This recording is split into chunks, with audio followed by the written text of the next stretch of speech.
On this episode of Captain's Tales, we're cruising the offshore waters of Palm Beach, prospecting for multiple angling targets.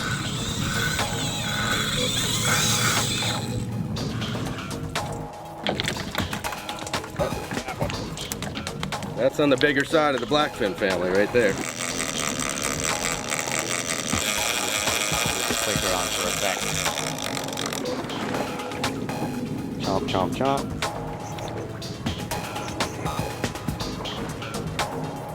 So I'll let him eat it for a second. Toby on. See if we can catch another one. Throughout maritime history, there have been experts on the water who knew how to navigate and locate their bounty. These individuals held the secrets to where, when, and how. This still holds true today. Get ready for an angling experience filled with sea secrets, fantastic fishing, and great destinations. For on this show, it's only the captain and the camera.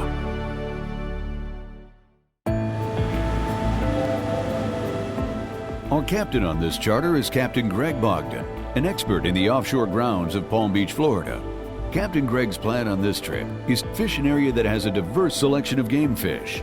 If his target has fins and swims, Captain Greg can catch it. Just gonna catch some bait here before we go offshore. Right now we're catching Spanish sardines. Almost one on every hook. And it's really important not to grab these guys. As you grab them, the scales come off. You can see just my hand grabbing that one for a second, the scales come right off. So I use a de-hooker. Definitely helps keep the bait alive a lot longer. Sometimes I can pen these baits up. With the de-hooker, you just hook it on the little branch line and pull, and the hook will turn upside down. See how the hook's upside down right there? And they flop right in the well.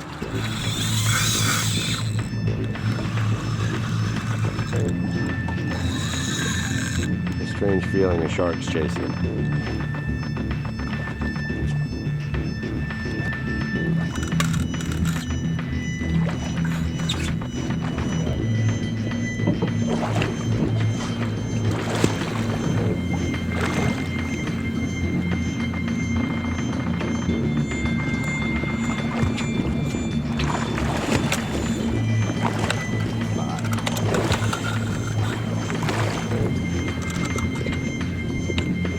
Mark, grab me that gaff. Yep. Right here. Yep.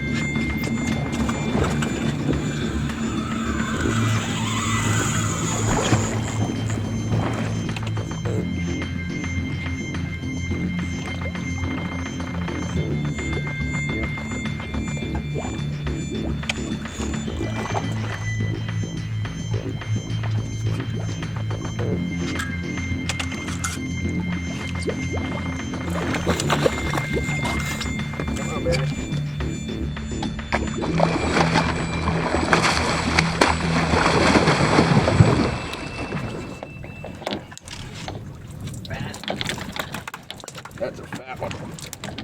That's on the bigger side of the blackfin family. That's good eating right there. That's a nice blackfin.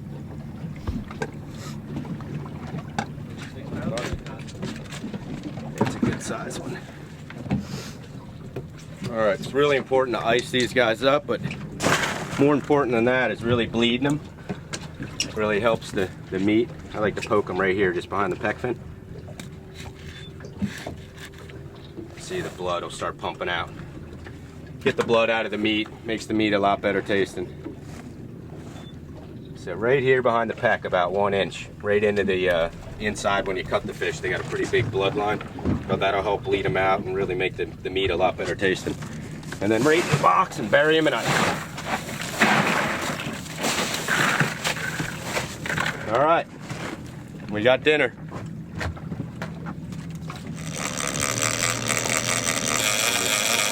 Clicker on for effect.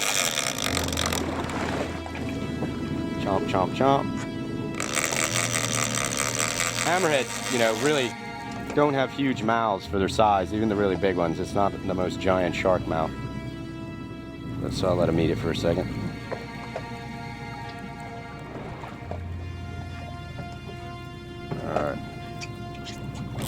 see what we got.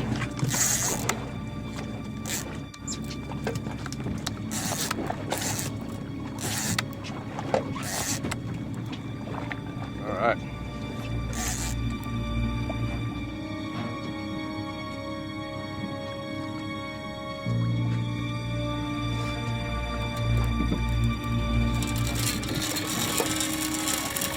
Now he knows he's hooked. Yeah, hammerheads are pretty, you know, one of the more, I would say, advanced sharks as far as their hammer has a lot of electrical sensors on it.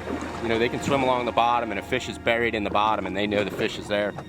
They'll circle around on it. The big ones eat stingrays that are buried in the bottom, all kinds of stuff like that. If your bait's just hanging there and you got a wire coming off of it, a lot of times the hammerhead will come up and circle it a couple times, but they won't eat it. So in that situation, I just started pulling the bait away from it. So it seemed like it was alive and it was a fresh bait. So there was plenty of fresh blood and oil coming out of the back of the bait. And as soon as I started moving it, he jumped right on it.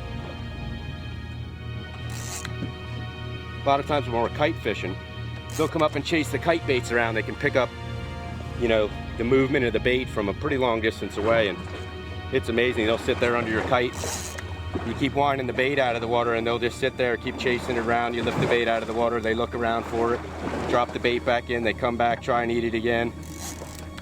I mean, they can really pick up the vibrations of a live bait from pretty far away. And, you know, and their sense of smell is real good as well.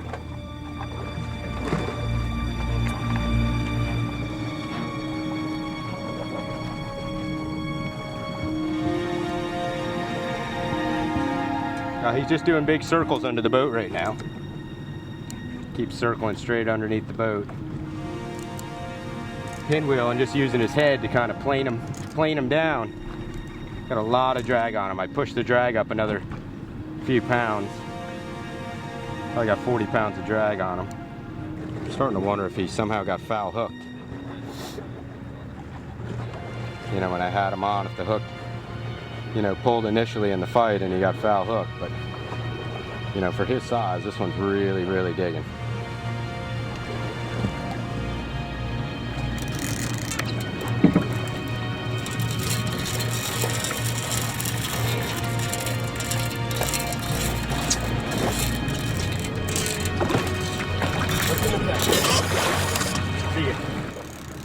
Now we got to catch another one. Epic battle.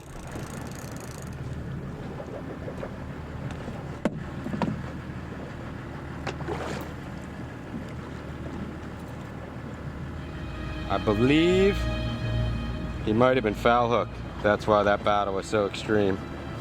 And then just finally tore the hole big enough in his side. It's a piece of his skin. Hook's fine, wire's fine. Epic battle. We'll have to catch another one.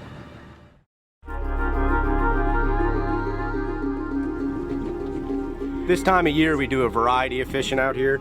I use this Conquer 7000 a lot. I fish 30-pound ultra cast on it. Some braided line really helps with the kingfish and set the hook and hook the fish up real good.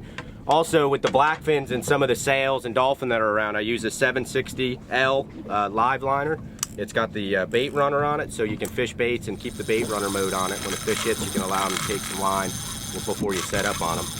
These two new additions to the arsenal are the Torque spinning reels. One's a 7, the other one's a 9. They also make a smaller one, a 5. These reels are unbelievable with the power they have. They get close to 40 pounds of drag, even over 40 pounds of drag. We caught a nice shark on this one, caught a bunch of fish on this one. I mean, they have a super smooth drag at lighter drag, but you have the ability to put the heat on a fish, and really you can catch some monster fish on some smaller spinning reels. This one has 50-pound braid. This one I'm fishing with 80-pound braid, catching all different kinds of fish on these. These are just came out, and they're really an unbelievable reel. And then on the bottom aspect, I'm using a Torque 200 is my typical bottom fishing reel. I'm fishing 50-pound braid on that. We're using this for a lot of the cobias and mutton snappers and different things. And then I always keep a 50 International rigged up in case, like the hammerhead swam up. We pulled the hook on him, but I always have it set up with a wire rig. Occasionally we'll catch a smaller bonita or a blue runner and we'll put it out for a big wahoo, or a shark will swim up to the boat that somebody wants to catch. So I always keep a 50 on the boat ready to go, rigged and ready. And as you saw, there's a lot of sharks that have been swimming up to the boat and different things like that. So if we get something big that swims up and we want to play with it, we're usually hooking them on that. And just keep it rigged up. You know, I'm fishing a couple rods with wire, a couple with mono, mixing it up a little bit. If the dolphin are around and some sailfish and just blackfins that I'm targeting, I'm pretty much fishing all mono. 40 and 50 pound fluorocarbon leader is kind of a must with the blackfins especially. And then for the kings, I'm fishing basically all wire if we're really going for kings. There's a lot of kings around, because you will catch some of the blackfins on wire as well. I know we did catch one fish on wire, actually on a treble hook. So just mixing up the arsenal, have different rods of different sizes. You know, if I have customers that are really into the, you know, the light tackle fight, I'll scale down and really go with that, you know, the Torque 7000, a little bit lighter rod and outfit. But when you're really trying to hammer through the bonitas, we've had a lot of bonita bites, and when you're really trying to just weed through the different fish, when you have them all around the boat, it's a little bit better to go with a heavier piece of tackle. That way you can get the bonitas out of the way and really try and weed through them to get to something bigger, or something a little more edible like a cobia or a blackfin. This time of the year in Palm Beach, it's one of the few times of the year when you can actually catch your own bait. We're catching a lot of these sardines, as you saw. There's a lot of blue runners around, occasionally some goggle eyes. Pretty much use whatever bait I can get that day that we can catch. With the sardines, I'm either hooking them through the nose, sideways through the nose, like that, or my favorite way to hook them that helps them get down a little bit deeper is through the back, just behind the head. I'm getting them just behind the head in the meat, and they really swim really well like that.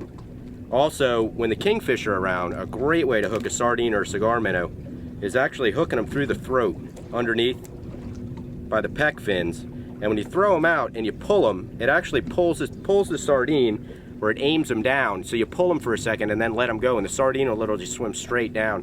When we hook the sardines this way, we really catch a lot of mutton snappers and fish that are down on the bottom, because the sardine, if you let them go, will actually swim all the way down to the bottom. So it's great for kingfish. They don't live as long, they don't last as long, but if you're really into consistent bites, that's a great way to hook them, and the bait actually swims down into the kill zone for the fish. And like I said, we use a variety of bait at this time of the year, different types of bait at this time of the year. If we can get some blue runners, sometimes you can weed through the smaller kingfish and get some big ones on the blue runners. For catching the blackfins, I really feel like the scaled baits, like a sardine, a threadfin herring, a pilchard, something like that's going to be a much better bait for catching blackfins. And a lot of times the dolphins. It's a little bit of a smaller bait. It's more manageable for them. They're able to eat it a little bit better, and your hookup percentage is a lot higher than a bigger bait like a blue runner or a goggle eye.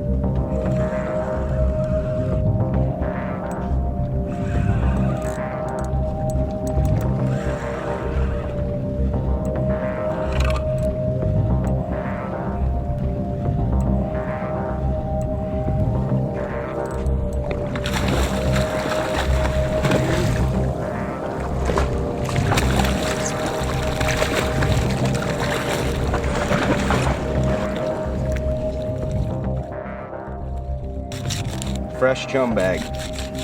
All the oil and blood coming out of them will attract all kinds of stuff. Captain Greg's whole chum method is to hang at the stern, hole split bonitas for chum.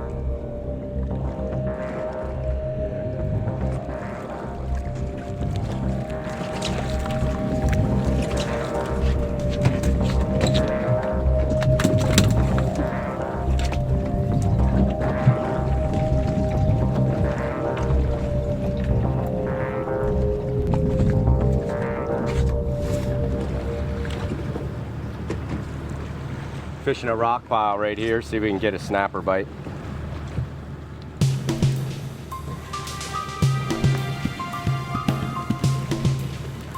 Yep.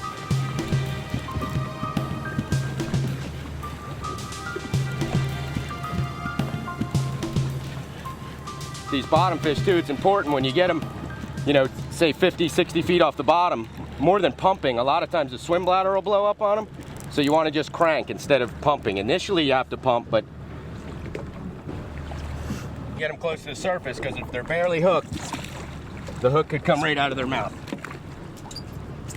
Nice mutton. It's a little rubble pile here that we fish, and these guys congregate on it. That's a nice fish though, beautiful. A lot of times if they're just hooked in the skin or right around the mouth, as you're pumping, you create a little bit bigger hole, and if you get them up close to the surface and their swim bladder fills up, they start to float. As you pump up and drop the tip, the weight comes down a little bit, and sometimes the fish will actually be floating up and give a little head shake, and the hook will just fall right out of their mouth. So when you get them closer to the surface, you want to just crank on them. Using a little piece of wire, the muttons will still hit the wire, but there's been a lot of kingfish around. We actually caught a blackfin on the wire. So we're just fishing a small little trace of wire, but the muttons will still hit that.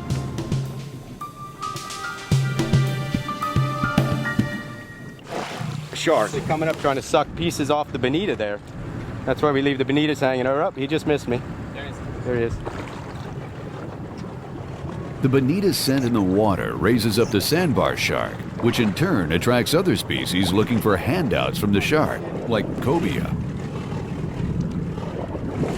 Alright, time to kill the bait. This is one situation when I think a dead one's gonna work a little better.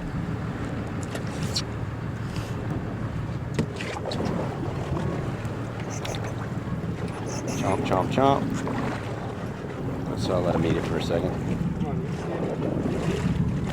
Cobia.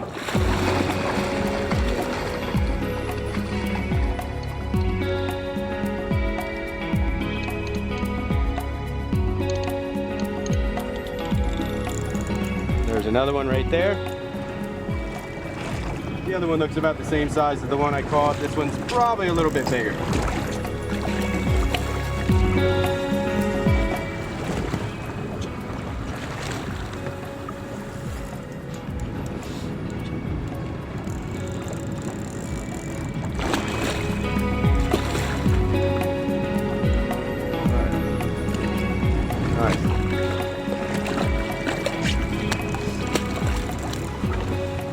A lot of times on the sharks, you'll have a few of these, you know, what I would say are a little bit smaller. I mean, they're keeper cobias, but smaller ones. A second ago, we had one swim up that was, you know, maybe 25 pounds.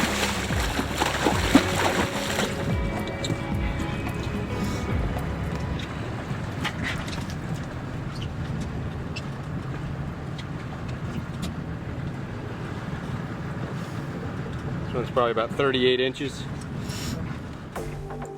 Uh-oh. Big bounce. Either I just got eaten, or this is Jaws. Something big. Kind of got some big head shakes. I don't know if whatever we had on initially got eaten by a shark, but with all the sandbar sharks, we got the bonitas hanging off the back trying to get the cobias to come up. Got a lot of sandbar sharks swimming around the boat, so I think whatever this is got eaten by a shark, but if there's any spinning reel to have a shark on, this is the one. This reel gets about 40 pounds of drag and can handle most fish. The good thing is we're only in 80 feet of water, so should be able to catch it pretty quick. I've got a little piece of wire on here. I only have 60-pound leader, but if I got them hooked in the corner of the mouth, it should hold. I'll pull them up right here. See, somebody's already caught him. When I pull him up here, you see there's a hook in the left side of his mouth. And that hook's pretty well rusted out. It's real rusty. There he is. You know, 200, 150 pounds, 200 pound sandbar.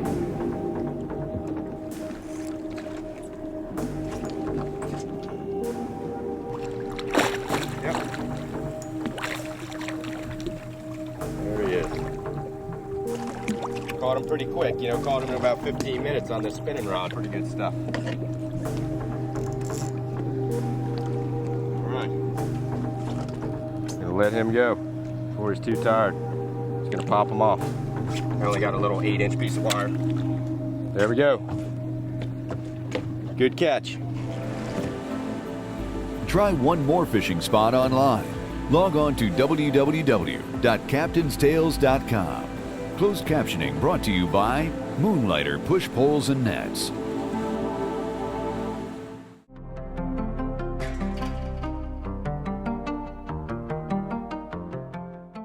Join us again next week for another episode of Captain's Tales, and try one more fishing spot online. Log on to www.captainstales.com.